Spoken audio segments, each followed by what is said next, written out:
ಎಲ್ಲರಿಗೂ ನಮಸ್ಕಾರ.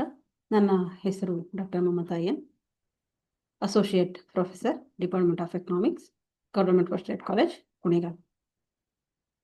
ಪ್ರಿಯ ವಿದ್ಯಾರ್ಥಿಗಳೇ, ನಾವು ಇಂದು ಏಕಸ್ವಾಮ್ಯ ಮಾರುಕಟ್ಟೆಯ ಬಗ್ಗೆ ಮತ್ತು ಏಕಸ್ವಾಮ್ಯ ಮಾರುಕಟ್ಟೆಯ ವಿಧಗಳ ಬಗ್ಗೆ, ಲಕ್ಷಣಗಳ ಬಗ್ಗೆ, ಹಾಗೆ ಏಕಸ್ವಾಮ್ಯ ಮಾರುಕಟ್ಟೆಯಲ್ಲಿ ಬೆಲೆ ಮತ್ತು ಉತ್ಪನ್ನ ಹೇಗೆ ನಿರ್ಧಾರ ಆಗುತ್ತೆ ಅನ್ನೋದ್ರ ಬಗ್ಗೆ ನಾವು ಕಳೆದ ವಿಡಿಯೋಗಳಲ್ಲಿ ತಿಳ್ಕೊಂಡಿದ್ದೀವಿ. ಈಗ ಪ್ರೈಸ್ ಡಿಸ್ಕ್ರಿಮಿನೇಷನ್, ಬೆಲೆ ತಾರತಮ್ಯ. ಈ ಬೆಲೆ ತಾರತಮ್ಯ ಅಂದ್ರೆ ಏನು, ಬೆಲೆ ತಾರತಮ್ಯ ಹೇಗೆ ನಡೆಯುತ್ತೆ ಅನ್ನೋದ್ರ ಬಗ್ಗೆ ನಾವು ನೋಡ್ಕೊಳ್ಳೋಣ. ತಾರತಮ್ಯ ಏಕಸ್ವಾಮ್ಯ ಅಥವಾ ಬೆಲೆ ತಾರತಮ್ಯ ಅನ್ನುವಂಥದ್ದು. ಬೆಲೆ ತಾರತಮ್ಯ ಏಕಸ್ವಾಮ್ಯ ಮಾರುಕಟ್ಟೆಯ ಒಂದು ವಿಶಿಷ್ಟ ಲಕ್ಷಣ. ತಾರತಮ್ಯದಲ್ಲಿ ಏಕಸ್ವಾಮ್ಯ ಉತ್ಪಾದನಾಕಾರ ತಮ್ಮ ಸಾಮರ್ಥ್ಯಕ್ಕನುಸಾರ ಬೆಲೆ ನೀಡುವಂತೆ ಮಾಡ್ತಾನೆ. ನಾನು ಆಗ್ಲೇ ಹೇಳಿದ್ರ ಲಕ್ಷಣಗಳನ್ನ, ಏಕಸ್ವಾಮ್ಯ ಮಾರುಕಟ್ಟೆಯ ಲಕ್ಷಣಗಳನ್ನ ಹೇಳ್ಬೇಕಾದ್ರೆ ಹೇಳಿದೆ, ಆತ ಬೆಲೆ ತಾರತಮ್ಯ ಅಥವಾ ಮಾಡ್ತಾನೆ ಅನ್ನುವಂಥದ್ದನ್ನ. ಈ ಬೆಲೆ ತಾರತಮ್ಯ ಏಕಸ್ವಾಮ್ಯ ಮಾರುಕಟ್ಟೆಯ ಒಂದು ಪ್ರಮುಖವಾದಂತಹ ಲಕ್ಷಣ. ಹಾಗಾಗಿ ಈ ಬೆಲೆಯಲ್ಲಿ ಆತ ತಾರತಮ್ಯ ನೀತಿ ಅನುಸರಿಸುವುದರಿಂದ ಅವನು ಲಾಭದ ಪ್ರಮಾಣವನ್ನು ಹೆಚ್ಚಿಸಿಕೊಳ್ಳಿಕ್ಕೆ ಸಾಕಷ್ಟು ಅವಕಾಶಗಳು ಆತನಿಗೆ ಸಿಗತ್ತೆ ಅನ್ನುವಂಥದ್ದು. ಹಾಗಾದ್ರೆ ಏನು ಬೆಲೆ ತಾರತಮ್ಯ ಅಂದ್ರೆ ಏಕಸ್ವಾಮ್ಯ ಉತ್ಪಾದನಾಕಾರ ತನ್ನ ವಸ್ತುವನ್ನು ವಿವಿಧ ಗ್ರಾಹಕರುಗಳಿಗೆ ವಿಭಿನ್ನ ಮಟ್ಟದ ಬೆಲೆಯಲ್ಲಿ ಮಾರಾಟವನ್ನು ಮಾಡಬಹುದು, ಅಥವಾ ತನ್ನ ವಸ್ತುವಿನ ವಿವಿಧ ಘಟಕಗಳನ್ನು ವಿಭಿನ್ನ ಬೆಲೆಯಲ್ಲಿ ಮಾರಾಟ ಮಾಡಬಹುದು. ಈ ತಾರತಮ್ಯ ಏಕಸ್ವಾಮ್ಯ ಅಥವಾ ಬೆಲೆ ತಾರತಮ್ಯ ಎನ್ನಲಾಗುತ್ತೆ.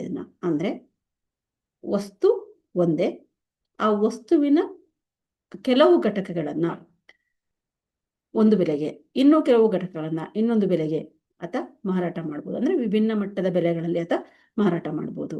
ಅಥವಾ ತನ್ನ ವಸ್ತುವಿನ ವಿವಿಧ ಘಟಕಗಳನ್ನ ವಿಭಿನ್ನ ಬೆಲೆಯಲ್ಲಿ, ಅಂದ್ರೆ ಘಟಕಕ್ಕೆ ಒಂದೊಂದು ಘಟಕಕ್ಕೂ ಒಂದೊಂದು ರೀತಿಯ ಬೆಲೆಯನ್ನ ಆತ ನಿರ್ಧರಿಸಿ ಮಾರಾಟವನ್ನ ಮಾಡಬಹುದು. ಇದನ್ನ ತಾರತಮ್ಯ ಏಕಸ್ವಾಮ್ಯ ಅಥವಾ ಬೆಲೆ ತಾರತಮ್ಯ ಅಂತ ಹೇಳಿ ಕರೀತಾರೆ. ಬೆಲೆ ತಾರತಮ್ಯ ಅಂದ್ರೆ ಅನ್ನೋಂಥದ್ದು ನಾವು ಈಗಾಗಲೇ ತಿಳ್ಕೊಂಡ್ವಿ. ಬೆಲೆ ತಾರತಮ್ಯ ಅಂದ್ರೆ ಏನು? ಒಬ್ಬೊಬ್ಬ ವ್ಯಕ್ತಿಗೆ ಒಂದೊಂದು ರೀತಿಯ ಬೆಲೆಯಲ್ಲಿ ಸರಕನ್ನ ಆತ ಮಾರಾಟ ಮಾಡಬಹುದು. ತನ್ನ ಸರಕಿನ ವಿವಿಧ ಘಟಕಗಳನ್ನ ವಿವಿಧ ಬೆಲೆಗಳಲ್ಲಿ ಮಾರಾಟ ಮಾಡುವಂಥದ್ದನ್ನ ಏಕಸ್ವಾಮ್ಯ ಅಥವಾ ತಾರತಮ್ಯ ಏಕಸ್ವಾಮ್ಯ ಅಂತೇಳಿ ಕರೀತಾರೆ ಅಂತ ಗೊತ್ತಾಯ್ತು. ಇದ್ರ ಬಗ್ಗೆ ಕೆಲವೊಂದು ಅರ್ಥಶಾಸ್ತ್ರಜ್ಞರು ತಮ್ಮ ವ್ಯಾಖ್ಯಾನಗಳನ್ನ ನೀಡಿದ್ದಾರೆ. ಶ್ರೀಮತಿ ಜೋನ್ ರಾಬಿನ್ಸನ್ ರವರ ಪ್ರಕಾರ, ಒಂದೇ ನಿಯಂತ್ರಣದಲ್ಲಿ ಉತ್ಪಾದಿಸಲ್ಪಟ್ಟ ವಸ್ತುವನ್ನು ಬೇರೆ ಬೇರೆ ಗ್ರಾಹಕರುಗಳಿಗೆ ಬೇರೆ ಬೇರೆ ಬೆಲೆಯಲ್ಲಿ ಮಾರಾಟ ಮಾಡುವ ಕಾರ್ಯವೇ ಬೆಲೆ ತಾರತಮ್ಯ. ಅಂದ್ರೆ ವಸ್ತು ಒಂದೇ ಆಗಿರುತ್ತೆ, ಉತ್ಪಾದನಾಕಾರನೂ ಒಬ್ಬನೇ ಆಗಿರ್ತಾನೆ, ಆದ್ರೆ ಆತ ತಾನು ಉತ್ಪಾದನೆ ಮಾಡಿ ಮಾರಾಟ ಮಾಡುತ್ತಿರುವ ವಸ್ತುವನ್ನ ಒಬ್ಬೊಬ್ಬ ವ್ಯಕ್ತಿಗೆ ಒಂದೊಂದು ಬೆಲೆಯಲ್ಲಿ ಮಾರಾಟವನ್ನ ಮಾಡ್ತಾನೆ. ಯಾಕೆಂದ್ರೆ ಆತನಿಗೆ ಸಂಪೂರ್ಣವಾಗಿ ಅದಕ್ಕೆ ಸ್ವಾತಂತ್ರ್ಯ ಇರುತ್ತೆ. ಇದನ್ನ ಬೆಲೆ ತಾರತಮ್ಯ ಅಂತೇಳಿ ಕರಿಬಹುದು. ಕಾರಣ ಏನಪ್ಪಾ ಅಂದ್ರೆ, ಇರೋರು ಒಬ್ಬನೇ ಉತ್ಪಾದಕ, ಹಾಗಾಗಿ ಗ್ರಾಹಕರು ಬೇರೆ ಸರಕು ಅಂದ್ರೆ ಬೇರೆ ಕಡೆ ಅವ್ರಿಗೆ ಸರಕುಗಳು ಸಿಗದೇ ಇರೋದ್ರಿಂದಾಗಿ ಆತ ಒಬ್ಬೊಬ್ಬ ವ್ಯಕ್ತಿಗೆ ಒಂದೊಂದು ಬೆಲೆಯಲ್ಲಿ ಮಾರಾಟ ಮಾಡುವ ಮೂಲಕ ಲಾಭವನ್ನ ಗಳಿಸ್ಕೋಬಹುದು. ಹಾಗಾಗಿ ಶ್ರೀಮತಿ ಜೋನ್ ರಾಬಿನ್ಸನ್ ಹೇಳೋದೇನಂತಂದ್ರೆ, ಒಂದೇ ನಿಯಂತ್ರಣದಲ್ಲಿ ಉತ್ಪಾದಿಸಲ್ಪಟ್ಟಂತಹ ಸರಕನ್ನ ಬೇರೆ ಬೇರೆ ಗ್ರಾಹಕರಿಗೆ ಬೇರೆ ಬೇರೆ ಬೆಲೆಯಲ್ಲಿ ಮಾರಾಟ ಮಾಡುವಂತಹ ಕಾರ್ಯವೇ ಬೆಲೆ ತಾರತಮ್ಯ ಅಂತ ಹೇಳ್ತಾರೆ. ಇನ್ನು ಪ್ರೊಫೆಸರ್ ಜಾರ್ಜ್ ಸ್ಟಿಗ್ಲರ್ ಅವರು ಹೇಳ್ತಾರೆ, ಇವರ ಪ್ರಕಾರ ವಿವಿಧ ಉತ್ಪನ್ನಗಳನ್ನು ಅವುಗಳ ಸೀಮಾಂತ ವೆಚ್ಚಕ್ಕೆ ಸಮನಾಗಿಲ್ಲದ ಬೆಲೆಗಳಲ್ಲಿ ಮಾರುವುದಾಗಿದೆ. ಅಂದ್ರೆ ವೆಚ್ಚಕ್ಕಿಂತ ಹೆಚ್ಚು ಆದಾಯ ಬರಬೇಕು, ಹಾಗಾಗಿ ಅದಕ್ಕಿಂತ ಹೆಚ್ಚಿನ ಅಂದ್ರೆ ತನ್ನ ಸರಕಿನ ವಿವಿಧ ಉತ್ಪನ್ನಗಳನ್ನ ಅವುಗಳ ಬೆಲೆಗೆ ಅಂದ್ರೆ ಸೀಮಾಂತ ವೆಚ್ಚಕ್ಕೆ ಸಮನಾಗಿಲ್ಲದ ಬೆಲೆಗಳಲ್ಲಿ ಮಾರಾಟ ಮಾಡುವುದೇ ಏಕಸ್ವಾಮ್ಯ ಅಥವಾ ಬೆಲೆ ತಾರತಮ್ಯ ಅಂತೇಳಿ ಜಾರ್ಜ್ ಸ್ಟಿಗ್ಲರ್ ಹೇಳ್ತಾರೆ. ಈ ವ್ಯಾಖ್ಯಾನಗಳಿಂದ ತಿಳಿದೇನೆಂದ್ರೆ, ಬೆಲೆ ತಾರತಮ್ಯ ಅಂದ್ರೆ ಏಕ ನಿಯಂತ್ರಣದಲ್ಲಿ ಉತ್ಪಾದಿಸಲಾದ ವಸ್ತುವೊಂದರ ವಿವಿಧ ಘಟಕಗಳನ್ನ, ಅಂದ್ರೆ ಒಬ್ಬನೇ ನಿಯಂತ್ರಣದ ಅಂದ್ರೆ ಒಬ್ಬನೇ ವ್ಯಕ್ತಿಯ ನಿಯಂತ್ರಣದಲ್ಲಿರುವಂತಹ ಉತ್ಪಾದನೆಯಲ್ಲಿ ಉತ್ಪಾದಿಸಲಾದಂತಹ ವಸ್ತುವೊಂದರ ವಿವಿಧ ಘಟಕಗಳನ್ನ ಬೇರೆ ಬೇರೆ ಬೆಲೆಯಲ್ಲಿ ಮಾರಾಟ ಮಾಡುವ ಪ್ರಕ್ರಿಯೆಯನ್ನ ನಾವೆಂತ ಕರಿತೀವಿ? ಏಕಸ್ವಾಮ್ಯ ಅಥವಾ ಬೆಲೆ ತಾರತಮ್ಯ ಅಂತೇಳಿ ಕರಿತೀವಿ. ಈ ಬೆಲೆ ತಾರತಮ್ಯದ ಪ್ರಕಾರಗಳು ಯಾವುದು?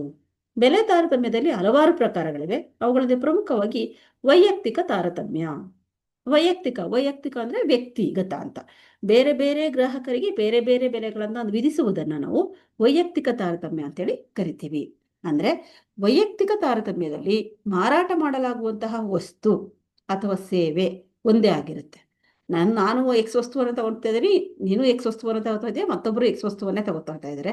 ಆದರೆ ಆ ವಸ್ತುವನ್ನ ಕೊಂಡುಕೊಳ್ಳುವ ವಿವಿಧ ಗ್ರಾಹಕರಿಗೆ ವಿವಿಧ ಬೆಲೆಗಳನ್ನ ನಿರ್ಧರಿಸಲಾಗುತ್ತೆ. ಉದಾಹರಣೆಗೆ ನನಗೊಂದು ಬೆಲೆಗೆ, ಇನ್ನೊಬ್ರಿಗೆ ಇನ್ನೊಂದು ಬೆಲೆಗೆ, ಮತ್ತೊಬ್ರಿಗೆ ಮತ್ತೊಂದು. ಉದಾಹರಣೆಗೆ ವಕೀಲರು ಅವನ ಹತ್ರ ಹೋಗುವಂತಹ ಎಲ್ಲಾ ಜನರಿಗೆ ಒಂದೇ ಬೆಲೆಯನ್ನು ಅವರು ನಿರ್ಧರಿಸೋದಿಲ್ಲ. ಒಬ್ಬೊಬ್ಬ ಗ್ರಾಹಕರ ಒಂದು ಸ್ಥಿತಿಗತಿಗಳನ್ನ ನೋಡ್ಕೊಂಡು ಅವರು ಬೆಲೆ ಅಂದರೆ ಕೆಲವರು ಫ್ರೀಯಾಗೆ ಕೇಸನ್ನು ಗೆದ್ಕೊಳ್ಬೋದು, ಇನ್ನು ಕೆಲವರಿಗೆ ಹೆಚ್ಚು ಅಂದರೆ ಹಣವನ್ನು ಪಡ್ಕೊಂಡು ಕೇಸನ್ನು ಗೆದ್ಕೊಳ್ಬೋದು. ಇದು ವಕೀಲರು. ಹಾಗೆ ವೈದ್ಯರು ಸಹ ಅಷ್ಟೇ. ವೈದ್ಯರು ಸಹ ಅವರು ಒಬ್ಬೊಬ್ಬ ರೋಗಿಗೆ ಒಂದೊಂದು ಬೆಲೆಯನ್ನು ಪಡ್ಕೊಳ್ಬಹುದು. ಹೀಗೆ ಬೇರೆ ಬೇರೆ ಗ್ರಾಹಕರಿಗೆ ಬೇರೆ ಬೇರೆ ಬೆಲೆ ನಿರ್ಧರಿಸುತ್ತಿದ್ದರೆ ಅದನ್ನು ವೈಯಕ್ತಿಕ ತಾರತಮ್ಯ ಅಂತ ಕರಿತೀವಿ. ಎರಡನೇದು ಪ್ರಾದೇಶಿಕ ತಾರತಮ್ಯ.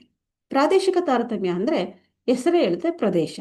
ಅಂದರೆ ಏಕಸ್ವಾಮ್ಯ ಉತ್ಪಾದನಾಕಾರ ತನ್ನ ವಸ್ತುವನ್ನ ಒಂದೊಂದು ಸ್ಥಳದಲ್ಲಿ ಒಂದೊಂದು ಬೆಲೆಯಲ್ಲಿ ಮಾರುವುದನ್ನ ಪ್ರಾದೇಶಿಕ ತಾರತಮ್ಯ ಅಂದರೆ ಒಂದೊಂದು ಪ್ರದೇಶದಲ್ಲಿ ಒಂದೊಂದು ಬೆಲೆಗೆ ಮಾರಾಟ ಮಾಡುವಂಥದ್ದು. ಉದಾಹರಣೆಗೆ ಒಂದೇ ವಸ್ತುವನ್ನ ನಗರದಲ್ಲಿ ಒಂದು ಬೆಲೆಗೆ ಅಂದರೆ ಹೆಚ್ಚಿನ ಬೆಲೆಗೆ, ಹಾಗೆ ಹಳ್ಳಿಗಳಲ್ಲಿ ಅಥವಾ ಗ್ರಾಮೀಣ ಭಾಗಗಳಲ್ಲಿ ಕಡಿಮೆ ಬೆಲೆಗೆ ಮಾರಾಟ ಮಾಡುವುದನ್ನ ನಾವು ಏನಂತ ಕರಿಬಹುದು? ಪ್ರಾದೇಶಿಕ ತಾರತಮ್ಯ. ಅಥವಾ ಬೆಂಗಳೂರಿನಲ್ಲಿ ಒಂದು ಬೆಲೆ ಮಾರಾಟ ಮಾಡಿದರೆ ಧಾರವಾಡದಲ್ಲಿ ಇನ್ನೊಂದು ಬೆಲೆಗೆ ಮಾರಾಟ ಅಂದರೆ ಅದೇ ವಸ್ತುವನ್ನು ಮಾರಾಟ ಮಾಡದಿದ್ರೆ ಅದನ್ನ ಪ್ರಾದೇಶಿಕ ತಾರತಮ್ಯ ಅಂತ ಕರಿತೀವಿ. ವಸ್ತು ಒಂದೇ ಆಗಿರುತ್ತೆ, ಪ್ರದೇಶ ಬೇರೆ ಬೇರೆ ಆಗಿರುತ್ತೆ. ಅಲ್ಲೂ ಸಹ ವೈಯಕ್ತಿಕ ತಾರತಮ್ಯವಾದಷ್ಟೇ ವಸ್ತು ಒಂದೇ ಆಗಿರುತ್ತೆ, ವ್ಯಕ್ತಿಗಳು ಬೇರೆ ಬೇರೆ ಆಗಿರ್ತಾರೆ. ಹಾಗಾಗಿ ಅವರು ಮಾರಾಟ ಮಾಡುವಂತಂದ್ರೆ ಬೇರೆ ಬೇರೆ ಬೆಲೆಯನ್ನು ನಿರ್ಧರಿಸಿ ಮಾರಾಟವನ್ನ ಮಾಡ್ತಾ ಇರ್ತಾರೆ. ಇದನ್ನ ಪ್ರಾದೇಶಿಕ ತಾರತಮ್ಯ ಅಂತ ಕರಿತೀವಿ. ಬಳಕೆಯ ತಾರತಮ್ಯ. ವಸ್ತುವನ್ನು ವಿವಿಧ ಬಳಕೆಯಲ್ಲಿ ಬಳಸಲ್ಪಡುತ್ತಿದ್ದಾಗ ಒಂದೊಂದು ಬಳಕೆಗೆ ಒಂದೊಂದು ಬೆಲೆ ನಿರ್ಧರಿಸಿದರೆ ಅದು ಬಳಕೆಯ ತಾರತಮ್ಯ ಆಗತ್ತೆ. ಅಂದ್ರೆ ವಸ್ತು ಒಂದೇ ಆಗಿರುತ್ತೆ, ನೀವು ಬಳಸುವಂತಹ ಒಂದು ಪ್ರಮಾಣ ಅಂದ್ರೆ ಬಳಸ್ತಿರುವಂತಹ ವಿಷಯ ಬೇರೆ ಬೇರೆ ಆಗಿರುತ್ತೆ. ಉದಾಹರಣೆಗೆ ವಿದ್ಯುತ್ ಶಕ್ತಿ. ವಿದ್ಯುತ್ ಶಕ್ತಿಯನ್ನ ಗೃಹ ಬಳಕೆಗೆ ಬಳಸ್ತಿದ್ದಾಗ ಒಂದು ಬೆಲೆಯನ್ನ, ಕೈಗಾರಿಕೆ ಮತ್ತು ವ್ಯವಹಾರ ಉದ್ದೇಶಗಳಿಗೆ ಬಳಸಿದಾಗ ಇನ್ನೊಂದು ಬೆಲೆಯನ್ನ ನಾವು ನಿರ್ಧರಿಸಬಹುದು. ಉದಾಹರಣೆಗೆ ನಾವು ಮನೆಯಲ್ಲೇ ವಿದ್ಯುತ್ ಶಕ್ತಿಯನ್ನ ಬಳಸ್ತಾ ಇದ್ದೀವಿ. ಮನೆಯಲ್ಲಿ ಅಂದ್ರೆ ಗೃಹ ಬಳಕೆಗೆ ಅಷ್ಟೇ ನಾವು ಬಳಸ್ತಾ ಇದ್ರೆ ಅದಕ್ಕೆ ಬೆಲೆ ಕಡಿಮೆ ಇರುತ್ತೆ. ಅದೇ ಕೈಗಾರಿಕೆಗೆ ಅಥವಾ ಅಂಗಡಿಗಳಲ್ಲಿ ಒಂದು ವಿದ್ಯುತ್ತನ್ನ ಬಳಸೋದ್ರಿಂದಾಗಿ ಅಲ್ಲಿ ನಾವು ಹೆಚ್ಚು ಬೆಲೆಯನ್ನ ಅಂದ್ರೆ ಅಷ್ಟೇ ಯೂನಿಟ್ಗೆ ಹೆಚ್ಚು ಬೆಲೆಯನ್ನು ನಾವು ಕೊಡಬೇಕಾಗತ್ತೆ. ಹಾಗಾಗಿ ಇದನ್ನು ನಾವೆಂತ ಕರಿತೀವಿ? ಬಳಕೆಯ ತಾರತಮ್ಯ. ವಸ್ತು ಒಂದೇ ಆಗಿರುತ್ತೆ, ಬಳಸುವಂತಹ ಉದ್ದೇಶ ಅಥವಾ ಬಳಸುವಂತಹ ಪ್ರದೇಶ ಬೇರೆ ಬೇರೆ ಆಗಿರುತ್ತೆ. ನೆಕ್ಸ್ಟ್, ಮಾರುಕಟ್ಟೆ ತಾರತಮ್ಯ. ಮಾರುಕಟ್ಟೆ ತಾರತಮ್ಯ ಬೇರೆ ಬೇರೆ ಮಾರುಕಟ್ಟೆಗಳಲ್ಲಿ ವಸ್ತುವಿಗೆ ಬೇರೆ ಬೇರೆ ಬೆಲೆಯನ್ನು ನಿಗದಿಗೊಳಿಸಿದ್ರೆ ಅದು ಮಾರುಕಟ್ಟೆ ತಾರತಮ್ಯ ಆಗುತ್ತೆ. ಉದಾಹರಣೆಗೆ ಶ್ರೀಮಂತರು ವ್ಯವಹರಿಸುವ ಮಾರುಕಟ್ಟೆಯಲ್ಲಿ ಅಧಿಕ ಬೆಲೆಗೂ, ಬಡವರು ವ್ಯವಹರಿಸುವಂತಹ ಮಾರುಕಟ್ಟೆಯಲ್ಲಿ ಕಡಿಮೆ ಬೆಲೆಗೂ ಮಾರಾಟ ಮಾಡುವಂತಹದ್ದು. ಉದಾಹರಣೆಗೆ ನಾವು ಶಾಪಿಂಗ್ ಮಾಲ್ಗಳಿಗೆ ಹೋಗ್ತೀವಿ, ಮಾಲ್ಗಳಲ್ಲಿ ಅವ್ರು ಎಷ್ಟು ಹೇಳ್ತಾರೋ ಅಷ್ಟು ಕೊಟ್ಟು ಬರ್ತಾ ಇರ್ತೀವಿ. ಅದೇ ಇನ್ನೆಲ್ಲೋ ರೋಡ್ ಸೈಡಲ್ಲಿ ಯಾವುದೋ ವ್ಯಕ್ತಿ ಒಳ್ಳೆಯ ಅದಕ್ಕಿಂತ ಉತ್ತಮವಾದಂತಹ ಸರಕನ್ನೇ ಮಾರಾಟ ಮಾಡ್ತಾ ಇದ್ರೆ ನಾವೇನ್ ಮಾಡ್ತೀವಿ? ಕಡಿಮೆ ಬೆಲೆಗೆ ಕೇಳ್ತೀವಿ. ಹೀಗೆ ಮಾರುಕಟ್ಟೆ ತಾರತಮ್ಯ ಅಂದ್ರೆ ಬೇರೆ ಬೇರೆ ಮಾರುಕಟ್ಟೆಗಳಲ್ಲಿ ವಸ್ತುವಿಗೆ ಬೇರೆ ಬೇರೆ ಬೆಲೆಯನ್ನು ನಿಗದಿಗೊಳಿಸಿದ್ರೆ ಅದು ಮಾರುಕಟ್ಟೆ ತಾರತಮ್ಯ ಆಗುತ್ತೆ. ಇದು ಕೇವಲ ಇಲ್ಲಿ ಏಕಸ್ವಾಮ್ಯ ಉತ್ಪಾದನಕಾರ ಇರೋದ್ರಿಂದಾಗಿ ಈತ ತಾನು ಮಾರುಕಟ್ಟೆಗೆ ಸಂದರ್ಭಕ್ಕೆ ಅಂದ್ರೆ ಎಲ್ಲಿ ನಾನು ಸರಕನ್ನು ಮಾರಾಟ ಮಾಡ್ತಾ ಇದ್ದೀನಿ, ಇದರಲ್ಲಿ ಶ್ರೀಮಂತರು ಹೆಚ್ಚು ಬರುವಂತಹ ಮಾರುಕಟ್ಟೆ, ಶ್ರೀಮಂತರು ವ್ಯವಹಾರ ಮಾಡುವಂತಹ ಮಾರುಕಟ್ಟೆ ಅಂತ ತಿಳ್ಕೊಂಡು ಅಲ್ಲಿ ಹೆಚ್ಚಿನ ಬೆಲೆಗೆ ಮಾರಾಟ ಮಾಡ್ತಾನೆ. ಇನ್ನೊಂದು ಕಡೆ ಬಡವರು ವ್ಯವಹರಿಸುವ ಮಾರುಕಟ್ಟೆಯಲ್ಲಿ ಅದೇ ಸರಕನ್ನ ಕಡಿಮೆ ಬೆಲೆಗೆ ಮಾರಾಟ ಮಾಡ್ತಾ ಇದ್ರೆ ಅದನ್ನು ನಾವು ಮಾರುಕಟ್ಟೆ ತಾರತಮ್ಯ ಅಂತ ಹೇಳಿ ಕರಿತೀವಿ. ಸಮಯದ ತಾರತಮ್ಯ. ಒಂದೇ ವಸ್ತುವಿಗೆ ಅಥವಾ ಸೇವೆಗೆ ಬೇರೆ ಬೇರೆ ಸಮಯದಲ್ಲಿ ಬೇರೆ ಬೇರೆ ಬೆಲೆಯನ್ನು ನಿಗದಿಗೊಳಿಸುವುದನ್ನ ಸಮಯದ ತಾರತಮ್ಯ. ವಸ್ತು ಒಂದೇ ಆಗಿರುತ್ತೆ, ಸಮಯ ಮಾತ್ರ ಅಥವಾ ವೇಳೆ ಅವಧಿ ಮಾತ್ರ ಏನಾಗಿರುತ್ತೆ? ಬೇರೆ ಬೇರೆ ಆಗಿರುತ್ತೆ. ಇದನ್ನ ಸಮಯದ ತಾರತಮ್ಯ. ಉದಾಹರಣೆಗೆ ದೂರವಾಣಿ ಇಲಾಖೆಯಲ್ಲಿ ಮೊದಲೇ ನಾವು ಇವತ್ತು ನಿಮ್ಮೆಲ್ಲರ ಕೈಗಳಲ್ಲಿ ಆಂಡ್ರಾಯ್ಡ್ ಮೊಬೈಲ್ಗಳಿದೆ. ಆದರೆ ಹಿಂದೆ STD ಮತ್ತೆ IST ಕಾಲ್ಗಳನ್ನು ನಾವು ಬೇರೆ ದೇಶಗಳಿಗೆ ಅಥವಾ ಬೇರೆ ಪ್ರದೇಶಗಳಿಗೆ ಅಂದರೆ ತುಂಬಾ ದೂರದ ಪ್ರದೇಶಗಳಿಗೆ ವ್ಯಕ್ತಿಗಳ ಜೊತೆ ಮಾತಾಡಬೇಕು ಅಂತಂದ್ರೆ ISTಯನ್ನು ಬಳಸಬೇಕಾಗ್ತಾ ಇತ್ತು. ಇಂತಹ ವೇಳೆಯಲ್ಲಿ ಹಗಲಿನಲ್ಲಿ ಒಂದು ದರ, ರಾತ್ರಿ ವೇಳೆಯಲ್ಲಿ ಒಂದು ದರ ವಿಧಿಸಲಾಗ್ತಾ ಇತ್ತು. ಅಂದ್ರೆ ಹಗಲಿನಲ್ಲಿ ಕಡಿಮೆ ಅಂದ್ರೆ ಹೆಚ್ಚು ದರವನ್ನ ಹಾಗೂ ರಾತ್ರಿ ವೇಳೆಯಲ್ಲಿ ಕಡಿಮೆ ದರ ಇರ್ತಾ ಇತ್ತು. ಹಾಗಾಗಿ ಅದನ್ನ ಟ್ರಂಕ್ ಕಾಲ್ಗಳ ರೀತಿಯಲ್ಲಿ ನಾವು ಬುಕ್ ಮಾಡಿಕೊಂಡು ಜನ ಏನ್ ಮಾಡ್ತಾ ಇದ್ರು? ವ್ಯವಹಾರವನ್ನ ಅಂದ್ರೆ ತಮ್ಮ ಒಂದು ಕುಶಲ ಉಪರಿಗಳನ್ನ ವಿಚಾರಿಸ್ಕೊಳ್ಳಿಕ್ಕೆ ಅಥವಾ ವ್ಯವಹಾರಗಳನ್ನ ಮಾಡ್ಲಿಕ್ಕೆ ಅದನ್ನು ಬಳಸ್ತಾ ಇದ್ರು. ಲಿಂಗ ತಾರತಮ್ಯ.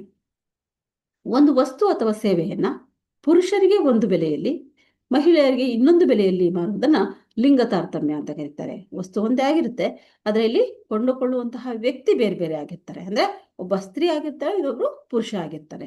ಪುರುಷರಿಗೆ ಒಂದು ಬೆಲೆಗೆ, ಮಹಿಳೆಯರಿಗೆ ಇನ್ನೊಂದು ಬೆಲೆಗೆ ಮಾರಾಟ ಮಾಡುವಂಥದ್ದು. ಉದಾಹರಣೆಗೆ ನಾಟಕ ಅಥವಾ ಸಿನಿಮಾ ಪ್ರದರ್ಶನಗಳಲ್ಲಿ ಮಹಿಳೆಯರಿಗೆ ರಿಯಾಯಿತಿ ದರ ನಿಗದಿಗೊಳಿಸುವಂಥದ್ದು, ಅಥವಾ ಅಲ್ಲಿ ಕಾರ್ಯವನ್ನ ನಿರ್ವಹಿಸುವಂಥವ್ರಿಗೆ. ಉದಾಹರಣೆಗೆ ನಾಟಕಗಳಲ್ಲಿ, ಸಿನಿಮಾಗಳಲ್ಲಿ, ಪ್ರದರ್ಶನಗಳಲ್ಲಿ ಏನು ಆಕ್ಟ್ಗಳನ್ನ ಅಂದ್ರೆ ನಟನೆಗಳನ್ನು ಮಾಡ್ತಾರೋ ಅಲ್ಲೂ ಸಹ ಪುರುಷರಿಗೆ ಒಂದು ಬೆಲೆ ಇರುತ್ತೆ, ಮಹಿಳೆಯರಿಗೆ ಇನ್ನೊಂದು ಬೆಲೆ ಇರುತ್ತೆ. ಹಾಗೆ ನೀವು ಕೂಲಿ ಕಾರ್ಮಿಕರಲ್ಲಿ ನೀವು ನೋಡಬಹುದು, ಪುರುಷರಿಗೆ ಹೆಚ್ಚು ಬೆಲೆ ಇರುತ್ತೆ, ಅಂದರೆ ಎಷ್ಟು ಕೂಲಿ ಇರುತ್ತೆ, ಮಹಿಳೆಯರಿಗೆ ಕಡಿಮೆ ಕೂಲಿಯನ್ನು ನೀಡುವಂಥದ್ದನ್ನು ನೋಡ್ಬೋದು. ಹೀಗೆ ಕೆಲಸ ಒಂದೇ ಆದರೂ ಸಹ ಅಲ್ಲಿ ಕೆಲಸದ ಒಂದು ಕೊಡುವಂತಹ ವೇತನದಲ್ಲಿ ಭಿನ್ನತೆಗಳು ಇರ್ಬೋದು, ಅಥವಾ ಅವ್ರಿಗೆ ಕೊಡುವಂತಹ ರಿಯಾಯಿತಿಗಳಲ್ಲಿ ಭಿನ್ನತೆ ಇರಬಹುದು. ಇವುಗಳನ್ನ ಲಿಂಗ ತಾರತಮ್ಯ ಅಂತೇಳಿ ಕರಿತೀವಿ. ವಯೋಮಾನ ತಾರತಮ್ಯ. ವಯೋಮಾನ ಅಂದರೆ ವಯಸ್ಸಿನ ಆಧಾರದಲ್ಲಿ, ಅಂದರೆ ಗ್ರಾಹಕರ ವಯಸ್ಸಿನ ಆಧಾರದಲ್ಲಿ ವಸ್ತುವಿನ ಬೆಲೆಯನ್ನು ನಿಗದಿಗೊಳಿಸುವುದನ್ನು ವಯೋಮಾನ ತಾರತಮ್ಯ ಅನ್ನಲಾಗತ್ತೆ. ಉದಾಹರಣೆಗೆ ಬಸ್ಸು, ರೈಲುಗಳಲ್ಲಿ ಮಕ್ಕಳಿಗೆ ಆಫ್ ಚಾರ್ಜನ್ನು ತೆಗೆದುಕೊಳ್ತಾರೆ, ಅರ್ಧ ದರವನ್ನು ತೆಗೆದುಕೊಳ್ತಾರೆ. ಹಾಗೂ ದೊಡ್ಡವರಿಗೆ ಅಂದರೆ ಪ್ರೌಢರಿಗೆ ಪೂರ್ಣ ದರವನ್ನು ನಿಗದಿಗೊಳಿಸಲಾಗಿರುತ್ತೆ. ಇದನ್ನು ನಾವೆಂತ ಕರಿತೀವಿ? ವಯೋಮಾನ ತಾರತಮ್ಯ ಅಂತೇಳಿ ಕರಿತೀವಿ. ಅಂದರೆ ಗ್ರಾಹಕರ ವಯಸ್ಸಿನ ಆಧಾರದಲ್ಲಿ ಅವರ ವಯಸ್ಸು, ಉದಾಹರಣೆಗೆ 6 ವರ್ಷ ತುಂಬಿದ್ರೆ ಅರ್ಧ ಟಿಕೆಟ್ ತಗೋಬೇಕು. 6 ವರ್ಷದವರೆಗೂ ಮಕ್ಕಳಿಗೆ ಟಿಕೆಟೇ ಇಲ್ಲ ಬಸ್ಸಲ್ಲಿ. 6 ವರ್ಷದ ನಂತರ ಏನು ಮಾಡಬೇಕಾಗುತ್ತೆ? ಬಸ್ಗಳಲ್ಲಿ ಅಥವಾ ರೈಲುಗಳಲ್ಲಿ ಅರ್ಧ ಚಾರ್ಜನ್ನು ತೆಗೆದುಕೊಳ್ಬೇಕಾಗುತ್ತೆ. 12-13 ವರ್ಷಗಳ ನಂತರ ಅವರಿಗೆ ಪೂರ್ತಿ ಚಾರ್ಜನ್ನು, ಅಂದರೆ ಅವರು ಪ್ರೌಢ ವ್ಯವಸ್ಥೆಗೆ ಬಂದ ತಕ್ಷಣ ನಾವು ಪೂರ್ಣ ದರವನ್ನು ನಿಗದಿಗೊಳಿಸಲಾಗುತ್ತೆ. ಇದನ್ನು ವಯೋಮಾನ ತಾರತಮ್ಯ ಅಂತೇಳಿ ಕರೀತಾರೆ. ಇನ್ನು ಗುಣಮಟ್ಟ ಆಧಾರಿತ ತಾರತಮ್ಯ. ವಸ್ತುವಿನ ಗುಣಮಟ್ಟ ಅಥವಾ ಸ್ವರೂಪದ ಆಧಾರದಲ್ಲಿ ವಿವಿಧ ಬೆಲೆ ನಿಗದಿಗೊಳಿಸುವುದನ್ನು ಗುಣಮಟ್ಟ ಆಧಾರಿತ ತಾರತಮ್ಯ ಅಂತ ಕರೆಯಲಾಗುತ್ತೆ. ಉದಾಹರಣೆಗೆ ಕಾಗದದ ಪುಸ್ತಕಕ್ಕೆ ಒಂದು ಬೆಲೆ ಆದರೆ ರಟ್ಟಿನ ಹೊದಿಕೆ ಹೊಂದಿರುವಂತಹ ಡೀಲಕ್ಸ್ ಪುಸ್ತಕಕ್ಕೆ ಇನ್ನೊಂದು ಬೆಲೆ ನಿರ್ಧರಿಸಲಾಗುತ್ತೆ. ಇದು ಎಲ್ಲ ಕಡೆಯೂ ಸಹ ನಡೆಯುವಂಥದ್ದು, ಕೇವಲ ಪುಸ್ತಕ ಅಂತಲ್ಲ. ನೀವು ಯಾವುದೇ ವಸ್ತುವನ್ನು ತೆಗೆದುಕೊಂಡ್ರೂ ಸಹ ಆ ವಸ್ತುವಿನ ಗುಣಮಟ್ಟದ ಆಧಾರದ ಮೇಲೆ ಬೆಲೆ ವ್ಯತ್ಯಾಸ ಇರುತ್ತೆ. ನೋಡಲಿಕ್ಕೆ ನಮಗೆ ಒಂದೇ ರೀತಿ ಅಂತ ಅನ್ನಿಸ್ಬಹುದು, ಆದರೆ ಅಲ್ಲಿ ಗುಣಮಟ್ಟ ವ್ಯತ್ಯಾಸ ಇರುತ್ತೆ. ಹಾಗಾಗಿ ಈ ವಸ್ತುವಿನ ಗುಣಮಟ್ಟ ಅಥವಾ ಸ್ವರೂಪದ ಆಧಾರದಲ್ಲಿ ವಿವಿಧ ಬೆಲೆ ನಿಗದಿಗೊಳಿಸಿದರೆ ಅದನ್ನು ಗುಣಮಟ್ಟ ಆಧಾರಿತ ತಾರತಮ್ಯ ಅಂತೇಳಿ ಕರೆಯಲಾಗುತ್ತೆ. ಗಾತ್ರದ ತಾರತಮ್ಯ. ಗಾತ್ರ ಅಂದರೆ ವಸ್ತುವಿನ ತೂಕ ಅಥವಾ ಗಾತ್ರ, ಪ್ರಮಾಣ, ಇದರ ಆಧಾರದ ಮೇಲೆ ಬೇರೆ ಬೇರೆ ಬೆಲೆಯನ್ನು ನಿಗದಿಗೊಳಿಸುವುದನ್ನು ಗಾತ್ರ ಆಧಾರಿತ ತಾರತಮ್ಯ ಅಂತ ಕರೆಯಲಾಗುತ್ತೆ. ಉದಾಹರಣೆಗೆ ಹೆಚ್ಚು ದೊಡ್ಡದಿರುವ ಟೂತ್ಪೇಸ್ಟ್ ಅಂದರೆ 200 ಗ್ರಾಮು ಅಥವಾ 300 ಗ್ರಾಮು ಇರುವಂಥದ್ದಕ್ಕೆ ಹೆಚ್ಚು, ಅಂದರೆ ಅದರಲ್ಲಿ ಟೂತ್ಪೇಸ್ಟ್ ಹೆಚ್ಚು ಇರುತ್ತೆ. ಹಾಗಾಗಿ ದೊಡ್ಡದಿರುವಂತಹ ಟೂತ್ಪೇಸ್ಟಿನ ಟ್ಯೂಬಿನ ಬೆಲೆ ಕಡಿಮೆ ಗಾತ್ರದ ಟ್ಯೂಬಿಗಿಂತ ಸಾಪೇಕ್ಷವಾಗಿ ಕಡಿಮೆ ಇರುತ್ತೆ. ನೀವು 50 ಗ್ರಾಮ್ ತೆಗೆದುಕೊಳ್ಳೋದಕ್ಕೂ 200 ಗ್ರಾಮ್ ತೆಗೆದುಕೊಳ್ಳೋದಕ್ಕೂ ವ್ಯತ್ಯಾಸ ಇರುತ್ತೆ. ಇವತ್ತಿಗೆ ಉದಾಹರಣೆಗೆ 50 ಗ್ರಾಮ್ಗೆ 10 ರೂಪಾಯಿ ಇದೆ ಅಂತಂದರೆ 100 ಗ್ರಾಮ್ಗೆ 15 ರೂಪಾಯಿ, 18 ರೂಪಾಯಿ ಇರುತ್ತೆ. ಅಂದರೆ ಅಲ್ಲಿ ಬೆಲೆ, ಅಂದರೆ ನೀವು ಗಾತ್ರ ದೊಡ್ಡದಾದಷ್ಟು ಬೆಲೆ ಏನಾಗಿರುತ್ತೆ? ಕಡಿಮೆ ಆಗುವಂಥದ್ದನ್ನು ಕೆಲವೊಂದನ್ನು ನಾವು ಉದಾಹರಣೆಗೆ ನೋಡ್ಬೋದು. ಹೀಗಾಗಿ ಇದನ್ನು ಗಾತ್ರದ ತಾರತಮ್ಯ ಅಂತೇಳಿ ಕರೀತಾರೆ. ಇದಿಷ್ಟು ಬೆಲೆ ತಾರತಮ್ಯದ ವಿಧಗಳಾಯಿತು. ಇನ್ನು ಈ ಬೆಲೆ ತಾರತಮ್ಯಕ್ಕೆ ಅಗತ್ಯವಾದ ಸನ್ನಿವೇಶಗಳು, ಅಂದರೆ ಎಲ್ಲ ಸಂದರ್ಭಗಳಲ್ಲೂ ನಾವು ಬೆಲೆ ತಾರತಮ್ಯವನ್ನು ಮಾಡಲಿಕ್ಕೆ ಆಗೋದಿಲ್ಲ. ಹಾಗಾಗಿ ಅದಕ್ಕೆ ಅಗತ್ಯವಾದಂತಹ ಸನ್ನಿವೇಶಗಳು ಸಹ ಇರಬೇಕಾಗತ್ತೆ. ಯಾವುದಪ್ಪ ಅಂತಹ ಅಗತ್ಯವಾದ ಸನ್ನಿವೇಶಗಳು ಎಲ್ಲಿ ಸಿಗುತ್ತೆ ನಮಗೆ? ಯಾವಾಗ ನಾವು ಬೆಲೆಯನ್ನು ತಾರತಮ್ಯ ಮಾಡಬಹುದು ಅಂತ ನೋಡಿದ್ರೆ, ಬೆಲೆಯಲ್ಲಿ ತಾರತಮ್ಯ ಎಲ್ಲ ಸಂದರ್ಭಗಳಲ್ಲೂ ಅಳವಡಿಸುವುದು ಸಾಧ್ಯ ಇಲ್ಲ. ಈ ನೀತಿ ಅಳವಡಿಸಿಕೊಳ್ಳುವುದು ಕೇವಲ ನಿರ್ದಿಷ್ಟ ಸನ್ನಿವೇಶಗಳಲ್ಲಿ ಮಾತ್ರ ಸಾಧ್ಯ. ಅದರಲ್ಲಿ ಮೊದಲನೇದು ಮಾರುಕಟ್ಟೆ ಪ್ರತ್ಯೇಕತೆ. ಒಂದು ಮಾರುಕಟ್ಟೆಗೂ ಮತ್ತೊಂದು ಮಾರುಕಟ್ಟೆಗೂ ಸಂಬಂಧ ಇಲ್ಲದೆ ಇದ್ದಾಗ, ಅಂದರೆ ಮಾರುಕಟ್ಟೆಯನ್ನು ವಿವಿಧ ಉಪಮಾರುಕಟ್ಟೆಗಳನ್ನಾಗಿ ವಿಂಗಡಿಸಿದಾಗ ಆ ಮಾರುಕಟ್ಟೆಗಳು ಬೇರೆಯೇ ಆದ ಅಸ್ತಿತ್ವವನ್ನು ಹೊಂದಿದ್ದಾಗ ಸಾಧ್ಯ. ಅಂದರೆ ಒಂದು ಉಪಮಾರುಕಟ್ಟೆ ಇನ್ನೊಂದು ಉಪಮಾರುಕಟ್ಟೆಯೊಂದಿಗೆ ಯಾವುದೇ ಸಂಪರ್ಕ ಹೊಂದಿರಬಾರ್ದು. ನಾನು ತೆಗೆದುಕೊಳ್ತಿರುವಂತಹ ಮಾರುಕಟ್ಟೆಯಲ್ಲಿ ಸರಕಿನ ಬೆಲೆ ಎಷ್ಟಿದೆಯೋ ಇನ್ನೊಂದು ಮಾರುಕಟ್ಟೆಯಲ್ಲಿ ಅದೇ ಸರಕಿಗೆ ಇನ್ನೂ ಕಡಿಮೆ ಇದೆ ಅಥವಾ ಹೆಚ್ಚಿದೆ ಅನ್ನುವಂಥದ್ದು ನನಗೆ ಗೊತ್ತಿಲ್ಲದೇ ಇದ್ದಾಗ, ಅಂದರೆ ಮಾರುಕಟ್ಟೆಯನ್ನು ಒಂದು ಮಾರುಕಟ್ಟೆಗೂ ಮತ್ತೊಂದು ಮಾರುಕಟ್ಟೆಗೂ ಸಂಬಂಧ ಇಲ್ಲದೇ ಇದ್ದಾಗ ನಾವೇನು ಮಾಡ್ಬೋದು? ಬೆಲೆಯಲ್ಲಿ ವ್ಯತ್ಯಾಸವನ್ನು ಮಾಡ್ಬೋದು. ಆಗ ಗ್ರಾಹಕರು ಒಂದು ಮಾರುಕಟ್ಟೆಯಿಂದ ಇನ್ನೊಂದು ಮಾರುಕಟ್ಟೆಗೆ ಚಲಿಸೋದಕ್ಕೆ ಸಾಧ್ಯ ಆಗೋದಿಲ್ಲ. ಇಲ್ಲ ಅಂತಂದರೆ ಜನ ಏನು ಮಾಡ್ತಾರೆ ಅಂದರೆ, ಇನ್ನೊಂದು ಮಾರುಕಟ್ಟೆಯಲ್ಲಿ ಕಡಿಮೆ ಬೆಲೆ ಸಿಗ್ತಾ ಇದೆ ಅಂದರೆ ಜನ ಅಲ್ಲಿಗೆ ಹೋಗ್ತಾರೆ. ಹಾಗಾಗಿ ಯಾವಾಗ ನೀವು ಬೆಲೆ ತಾರತಮ್ಯ ಮಾಡ್ಬೋದು ಅಂತಂದರೆ, ಒಂದು ಮಾರುಕಟ್ಟೆಗೂ ಮತ್ತೊಂದು ಮಾರುಕಟ್ಟೆಗೂ ಸಂಬಂಧ ಇಲ್ಲದೇ ಇದ್ದಾಗ, ಸಂಪರ್ಕ ಇಲ್ಲದೇ ಇದ್ದಾಗ ಬೆಲೆ ತಾರತಮ್ಯವನ್ನು ಮಾಡ್ಬೋದು. ಅಂತಹ ಸನ್ನಿವೇಶದಲ್ಲಿ ಬೆಲೆ ತಾರತಮ್ಯ ಸಾಧ್ಯ ಆಗತ್ತೆ. ಎರಡನೇದು ವಸ್ತುವಿನಲ್ಲಿ ಕೃತಕ ವಿಭಿನ್ನತೆ. ಅಂದರೆ ವಸ್ತು ಒಂದೇ ಆಗಿದ್ರೂ ಸಹ ಅದನ್ನು ನಾವು ಬೇಕಂತಲೇ ಕೃತಕವಾಗಿ ವಿಭಿನ್ನತೆಯನ್ನು, ಅಂದರೆ ಅದನ್ನು ನಾವು ವಿಭಿನ್ನತೆಯನ್ನು ವಸ್ತುವಿನಲ್ಲಿ ತುಂಬುವಂಥದ್ದು, ಸಾಧಿಸುವಂಥದ್ದು. ಉತ್ಪಾದನಕಾರ ತನ್ನ ವಸ್ತುವಿನಲ್ಲಿ ಕೃತಕ ವಿಭಿನ್ನತೆಯನ್ನು ಸಾಧಿಸಲು ಸಾಧ್ಯವಾಗುವುದಾದರೆ ಬೆಲೆ ತಾರತಮ್ಯ ನೀತಿಯನ್ನು ಸುಲಭವಾಗಿ ಅನುಸರಿಸಬಹುದು. ಅಂದರೆ ವಸ್ತುಗಳನ್ನು ವಿವಿಧ ರೀತಿಯಲ್ಲಿ ಪಟ್ಟಣ ಕಟ್ಟುವುದು, ವಿವಿಧ ಹೆಸರುಗಳನ್ನು ಇಡುವುದು. ವಸ್ತು ಒಂದೇ ಆಗಿರುತ್ತೆ, ಆ ಪ್ಯಾಕಿಂಗ್ ಸ್ಟೈಲ್ ಬೇರೆ ಇರುತ್ತೆ, ಅದರ ಹೆಸರುಗಳು ಬ್ರ್ಯಾಂಡ್ ನೇಮ್ಗಳು ಬೇರೆ ಬೇರೆ ಇರುತ್ತೆ. ಆಗ ಸಹ ನಾವು ಏನು ಮಾಡ್ಬೋದು, ವಸ್ತುವಿನಲ್ಲಿ ತಾರತಮ್ಯ ಅಂದರೆ ಬೆಲೆಯಲ್ಲಿ ತಾರತಮ್ಯ ಮಾಡಬಹುದು. ಗುಣಮಟ್ಟದ ಆಧಾರದಲ್ಲಿ ವರ್ಗೀಕರಣ ಮಾಡುವುದು ಮುಂತಾದ ರೀತಿಯಲ್ಲಿ ವಸ್ತುವಿನಲ್ಲಿ ಕೃತಕ ವಿಭಿನ್ನತೆ ಸಾಧಿಸಬಹುದಾಗಿದೆ. ಆಗ ಆ ವಸ್ತುವನ್ನ ವಿವಿಧ ಬೆಲೆಗಳಲ್ಲಿ ಮಾರಾಟ ಮಾಡಬಹುದು. ಉದಾಹರಣೆಗೆ ವಸ್ತು ಒಂದೇ, ಈಗ ಟೂತ್ ಪೇಸ್ಟ್ ಆಗ್ಲೇ ಹೇಳಿದಂತಹ ಉದಾಹರಣೆ ನಾವು ತೆಗೆದುಕೊಳ್ಳೋದಾದ್ರೆ, ಟೂತ್ ಪೇಸ್ಟ್ ಕೋಲ್ಗೇಟ್ಗೆ ಒಂದಿರುತ್ತೆ, ಪೆಪ್ಸಿಡೆಂಟ್ಗೆ ಒಂದಿರುತ್ತೆ, ಮತ್ತೊಂದಕ್ಕೆ ಒಂದಿರುತ್ತೆ. ಯಾಕೆ ಅಂದರೆ ಎಲ್ಲವೂ ಸಹ ಟೂತ್ ಪೇಸ್ಟೇ, ಆದರೆ ಅದರಲ್ಲಿ ಬೆಲೆ ವಿಭಿನ್ನವಾಗಿರುತ್ತೆ. ಅದೇನು ಬ್ರ್ಯಾಂಡ್ ನೇಮ್ಗಳು ಚೇಂಜ್ ಇರುತ್ತೆ, ಗುಣಮಟ್ಟದಲ್ಲಿ ವ್ಯತ್ಯಾಸಗಳು ಇರಬಹುದು. ಇನ್ನು ಗ್ರಾಹಕರ ಅಜ್ಞಾನ. ಗ್ರಾಹಕರು ಮಾರುಕಟ್ಟೆ ಸ್ಥಿತಿಗತಿಗಳ ಬಗ್ಗೆ ಅಜ್ಞಾನ ಹೊಂದಿದ್ರೆ ಬೆಲೆ ತಾರತಮ್ಯ ನೀತಿ ಅನುಸರಿಸುವುದು ಸುಲಭ. ಅಂದ್ರೆ ಅವ್ರಿಗೆ ಯಾವುದೇ ಮಾಹಿತಿ ಆ ಸರಕಿನ ಬಗ್ಗೆ, ಮಾರುಕಟ್ಟೆಯ ಸ್ಥಿತಿಗತಿಗಳ ಬಗ್ಗೆ ಗೊತ್ತಿಲ್ಲದೆ ಇದ್ದಾಗ ಸುಲಭವಾಗಿ ಬೆಲೆ ತಾರತಮ್ಯ ನೀತಿಯನ್ನು ಅನುಸರಿಸಬಹುದು. ಅಂದ್ರೆ ಗ್ರಾಹಕರಿಗೆ ಬೇರೆ ಮಾರುಕಟ್ಟೆಯಲ್ಲಿ ಅದೇ ವಸ್ತು ಕಡಿಮೆ ಬೆಲೆಗೆ ಲಭ್ಯ ಆಗ್ತಾ ಇದೆ ಅಂತ ಗೊತ್ತಿಲ್ಲದೆ ಇದ್ದಾಗ, ಕೆಲವು ವೇಳೆ ಹೆಚ್ಚಿನ ಬೆಲೆಯಲ್ಲಿ ವಸ್ತು ಹೆಚ್ಚು ಗುಣಮಟ್ಟದ್ದು ಎಂದು ನಾವು ಭಾವಿಸುವಂತಹದ್ದು. ಅಂದ್ರೆ ಗ್ರಾಹಕರು ಬೆಲೆ ಜಾಸ್ತಿ ಹೇಳಿದ್ರೆ ಇದು ಹೆಚ್ಚು ಗುಣಮಟ್ಟದ್ದು ಅಂತ ಭಾವಿಸುವಂತಹ ಸಾಧ್ಯತೆ ಇರುತ್ತೆ. ಅಂತಹ ಸಂದರ್ಭದಲ್ಲೂ ನಾವು ಬೆಲೆ ತಾರತಮ್ಯವನ್ನು ಮಾಡಬಹುದು. ಇನ್ನು ಭೌಗೋಳಿಕ ಅಥವಾ ಸುಂಕದ ಅಡ್ಡಿ. ಅಂದ್ರೆ ಬೆಲೆ ತಾರತಮ್ಯ ನೀತಿಯನ್ನು ನಾವು ಅನುಸರಿಸಬೇಕಾದ್ರೆ ಭೌಗೋಳಿಕ ಅಥವಾ ಸುಂಕದ ಅಡ್ಡಿ ಸಹ ಇಲ್ಲಿ ಪ್ರಮುಖವಾಗಿ ಇರುತ್ತೆ. ಅಂದ್ರೆ ಭೌಗೋಳಿಕ ಅಂಶಗಳು ಅಥವಾ ಏನು ಈ ಒಂದು ಸುಂಕದ ಅಡ್ಡಿಗಳಿರುತ್ತೋ, ಈ ಅಡೆತಡೆಗಳಿದ್ದಾಗಲೂ ಸಹ ಬೆಲೆ ತಾರತಮ್ಯ ನೀತಿಯನ್ನು ನಾವು ಸುಲಭವಾಗಿ ಅನುಸರಿಸಬಹುದು. ಉದಾಹರಣೆಗೆ, ಏಕಸ್ವಾಮ್ಯ ಉತ್ಪನ್ನಕಾರ ತನ್ನ ವಸ್ತುವನ್ನ ದೇಶೀಯ ಮಾರುಕಟ್ಟೆಯಲ್ಲಿ ಹೆಚ್ಚಿನ ಬೆಲೆಗೂ ಹಾಗೂ ವಿದೇಶಿ ಮಾರುಕಟ್ಟೆಯಲ್ಲಿ ಕಡಿಮೆ ಬೆಲೆಗೂ ಮಾರಾಟ ಮಾಡಬಹುದು. ಅಂದ್ರೆ ಆತನ ಸರಕನ್ನ ವಿದೇಶಗಳಲ್ಲಿ ಹೆಚ್ಚು ಮಾರಾಟ ಮಾಡುವಂತಹ ಉದ್ದೇಶವನ್ನ ಇಟ್ಕೊಂಡು ಆತ ಕಡಿಮೆ ಬೆಲೆಗೆ ಅಲ್ಲಿ ಮಾರಾಟ ಮಾಡಬಹುದು. ದೇಶೀಯ ಮಾರುಕಟ್ಟೆಯಲ್ಲಿ ಆತ ಕಡಿಮೆ ಅಂದ್ರೆ ಹೆಚ್ಚು ಬೆಲೆಗೆ ಮಾರಾಟ ಮಾಡಬಹುದು. ಅಂದ್ರೆ ಭೌಗೋಳಿಕ ಅಥವಾ ಸುಂಕದ ಒಂದು ಅಡ್ಡಿ, ಇವುಗಳ ಸನ್ನಿವೇಶವನ್ನು ತಪ್ಪಿಸಿಕೊಳ್ಳಲಿಕ್ಕೆ ಆತ ಈ ಒಂದು ನೀತಿಯನ್ನ ಅನುಸರಿಸಬಹುದು. ಇನ್ನು ನೇರ ಸೇವೆಗಳು. ನೇರ ಸೇವೆಗಳ ವಿಚಾರದಲ್ಲೂ ಬೆಲೆ ತಾರತಮ್ಯ ನಡೆಸುವುದು ಹೆಚ್ಚು ಸಾಧ್ಯ ಇರುತ್ತೆ. ಅಂದ್ರೆ ಯಾಕೆ ಈ ಒಂದು ನೇರ ಸೇವೆಗಳಲ್ಲಿ ಬೆಲೆ ತಾರತಮ್ಯ ಮಾಡಬಹುದು ಅಂತಂದ್ರೆ, ಇಂತಹ ಸೇವೆಗಳನ್ನ ಬೇರೆಯವರಿಗೆ ವರ್ಗಾಯಿಸೋದಕ್ಕೆ ಸಾಧ್ಯ ಇಲ್ಲ.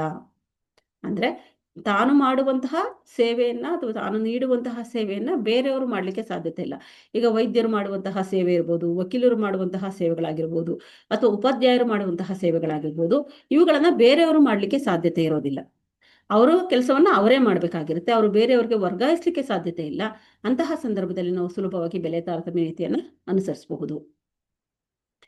ಇನ್ನು ಮರು ವಿನಿಮಯ ಸಾಧ್ಯವಿರಬಾರದು. ಅಂದ್ರೆ ವ್ಯಕ್ತಿಗಳು ಸರಕನ್ನ ಏನು ತೆಗೆದುಕೊಂಡಿರ್ತಾರೋ ಆ ಸರಕಿನ ಮರು ವಿನಿಮಯ ಅಂದ್ರೆ ಅದನ್ನ ಮತ್ತೆ ಮರುಬಳಕೆಯನ್ನ ಮಾಡ್ಕೊಳ್ಳಿಕ್ಕೆ ಸಾಧ್ಯತೆ ಇಲ್ಲದೆ ಇದ್ದಾಗಲೂ ಸಹ ನಾವು ಸುಲಭವಾಗಿ ಏನ್ ಮಾಡ್ಬೋದು, ಬೆಲೆ ತಾರತಮ್ಯವನ್ನು ಅನುಸರಿಸಬಹುದು. ಅಂದ್ರೆ ಕಡಿಮೆ ಬೆಲೆಯ ಮಾರುಕಟ್ಟೆಯಿಂದ ವಸ್ತುವನ್ನ ಕೊಂಡು ಜಾಸ್ತಿ ಬೆಲೆಯ ಮಾರುಕಟ್ಟೆಯಲ್ಲಿ ಮಾರಾಟ ಮಾಡುವುದು ಸಾಧ್ಯ ಇರಬಾರ್ದು. ಅಲ್ಲಿ ಕಡಿಮೆ ಇದೆ ಅಂತ ತಗೊಂಬಂದು ಇನ್ನೊಂದು ಮಾರುಕಟ್ಟೆಯಲ್ಲಿ ನಾವು ಅದನ್ನ ಮಾರಾಟ ಮಾಡ್ಲಿಕ್ಕೆ ಸಾಧ್ಯತೆ ಇಲ್ಲದಂತಹ ಸಂದರ್ಭಗಳಲ್ಲಿ ನಾವು ಸುಲಭವಾಗಿ ಬೆಲೆ ತಾರತಮ್ಯ ನೀತಿಯನ್ನ ಅನುಸರಿಸಬಹುದು.